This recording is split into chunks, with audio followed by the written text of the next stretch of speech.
সুপ্রিয় দর্শক আসসালামু আলাইকুম। Welcome to my YouTube channel আমার কেয়ার ডেইলি ব্লগসে আপনাদেরকে স্বাগতম। আজকে নতুন একটা রেসিপি ভিডিও নিয়ে আবারও আপনাদের মাঝে চলে আসছি। তো আশা করছি আমার সম্পূর্ণ মিষ্টির রেসিপি ভিডিওটা দেখে দিবেন। তো বন্ধুরা চলেন আমি সাবুদানা দিয়ে কীভাবে একটা আকর্ষণীয় কালারি মিষ্টি তৈরি করি। তো এখানে আমি সাবুদানা নিয়েছি, আমার পরিমাণ মতো আমি সাবুদানা নিয়েছি। তো বন্ধুরা এই সাবুদানার মধ্যে আমি পানি দিয়ে একটু সাবুদানাটাকে ধুয়ে নেব যেন নরম হয়ে যায়। একবারে ধুয়ে নিলে তারপরে এটা রেখে দিলে অটোমেটিক এটা নরম হয়ে যাবে। তো এই তো বন্ধুরা আমি সাবুদানা দেখেন একদম 5 থেকে 6 মিনিট এটা রেখে দিয়েছিলাম। তো এটা কিন্তু একদম নরম সফট হয়ে গিয়েছে। তো এর মধ্যে আমি কিছুটা দেখেন গুঁড়ো দুধ অ্যাড করে দিলাম। তারপরে এখানে পরিমাণ মতো আমি চিনি অ্যাড করে দিয়েছি। তো আমি এইখানে সাবুদানা যেহেতু নরম টাইপের, তো সামান্য একটু ময়দা দিয়ে দিব। আপনারা চাইলে কিন্তু এটা স্কিপ করতে পারেন। আর ময়দাটা দিলে একটু ভালো আঠালো হয়, গোল করার সময় হাতে লেগে থাকে না। তো দেখেন আমি সবগুলা মিশ্রণ একত্র করে হাত দিয়ে এভাবে মথে নিচ্ছি আর সুন্দর একটা ডো তৈরি করে নিব। তো এই সাবুদানার মিষ্টিটা যদি পারফেক্টভাবে তৈরি করা যায় খেতে কিন্তু খুবই অসাধারণ লাগে। তো সুপ্রিয় দর্শক এখানে দেখেন সাবুদানা কিন্তু আমি 3 ভাগে করে নিলাম। তো 3 ভাগে করে নিয়ে আমি এটাতে 3 কালার ইউজ করব। একটা হচ্ছে পিঙ্ক কালার, একটা হচ্ছে গ্রিন আর আরেকটা হচ্ছে অরেঞ্জ কালার।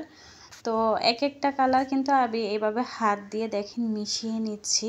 এই তো আর সাবুদানা দেখতে সুন্দর লাগার জন্য এটা আমি কালারিং মিষ্টি, বিভিন্ন পদের কালারিং মিষ্টি তৈরি করতেছি।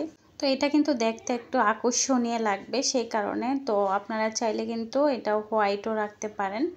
তো এই তো দেখেন আমি এক এক করে সবগুলো এরকম কালার করে নিয়েছি। তো এখন আমি হাতের মধ্যে তেল লাগিয়ে এটা কিন্তু একটা গোলাকৃতি তৈরি করে নিব।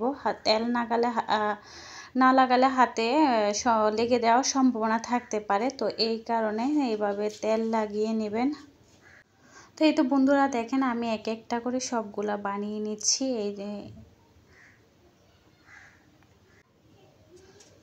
তো প্রিয় দর্শক আমি কিন্তু ইউটিউবে দেখি অনেক আপুরা অনেক সুন্দর সুন্দর রেসিপি করে। তো আপুদের রেসিপিও কিন্তু খুবই ভালো লাগে। তো সাবুদানা কিন্তু সিদ্ধ হতে একটু সময় লাগে। তো সেই কারণে আমি এটা পানির মধ্যে আগেই এটাকে ভালো করে সিদ্ধ করে তারপরে। তো বন্ধুরা দেখেন এখানে পানিটা ফুটে উঠেছে।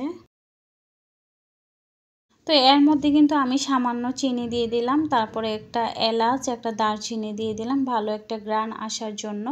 তো আমি চিনিটা এর মধ্যে আমি গুলিয়ে নেব। আর সাবুদানার মিষ্টিগুলা তো আমি এখন দিয়ে দিব এই পানির মধ্যে। দেখেন এখনই কতটা সুন্দর লাগছে।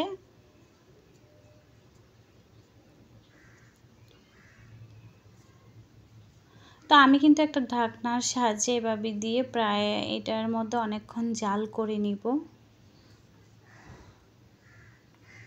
তো প্রিয় আপুরা, সাধারণ দর্শক যারা আছেন, যারা এতক্ষণ পর্যন্ত ভিডিও দেখতেছেন কিন্তু লাইক দেওয়াটা ভুলে গিয়েছেন, ছোট্ট একটা লাইক দিয়ে দিবেন।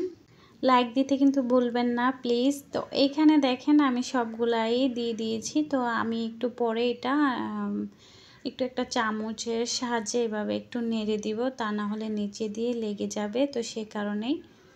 তো আর এটা দেখেন একটু পানিটার মধ্যে কিন্তু কালারটা একটু মিশে গিয়েছে, তাতে কোনো সমস্যা নাই। তো এই তো বন্ধুরা দেখেন এখনই দেখতে কতটা সুন্দর লাগছে।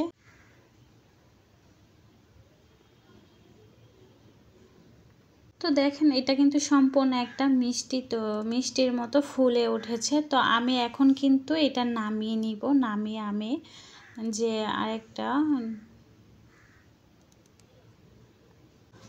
পাত্রে এটা উঠিয়ে রেখে দেব যেন ঠান্ডা হয়ে যায়। ঠান্ডা হলে আমি মেন কাজে চলে যাব।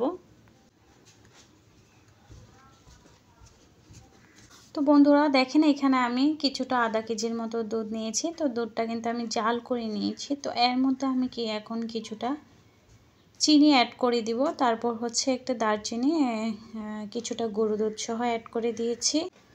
আপনারা চাইলে এটা কিন্তু সাবুদানার রসমালাইও বলতে পারেন, সাবুদানার মিষ্টিও বলতে পারেন। তো এখানে কিন্তু দেখেন ভালো করে জাল করে নিলাম। তো এই তো একটা ফ্লেভার আসার জন্য কিন্তু একটা দারচিনি দিয়েছি, তারপরে কিছুটা চিনি দিয়েছি।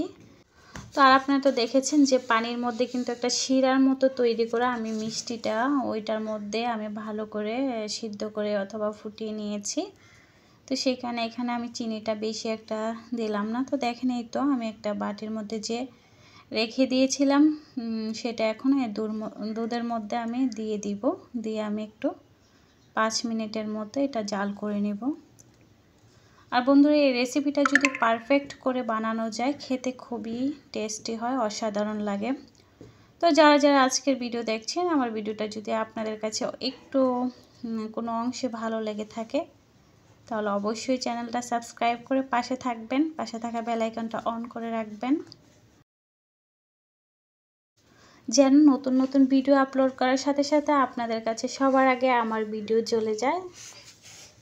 তো দেখেন এখনই কতটা সুন্দর লাগছে, খেতে কিন্তু খুবই অসাধারণ লেগেছে। তো আপনাদেরকে আমি একটা প্লেটের মধ্যে তো বেড়ে দেখাচ্ছি কেমন হয়েছে আমার এই মিষ্টি রেসিপিটা। তো এই তো দেখেন একদম সব দিক দিয়ে পারফেক্ট হয়েছে। তো বন্ধুরা সবাই ভালো থাকবেন। আমার এই রেসিপিটা যারা যারা ফুল দেখেছেন সবাইকে অসংখ্য ধন্যবাদ। সবাই ভালো থাকবেন, সবাই সুস্থ থাকবেন। সবার সুস্থতা এবং সবার ভালো জীবনযাপন কামনা করে আপনাদের কাছ থেকে বিদায় নিচ্ছি। পরবর্তী আরেকটা রেসিপি নিয়ে আবার আপনাদের মাঝে চলে আসবো। ততক্ষণ পর্যন্ত আমাদের ভিডিওর অপেক্ষায় থাকবেন। আল্লাহ হাফেজ।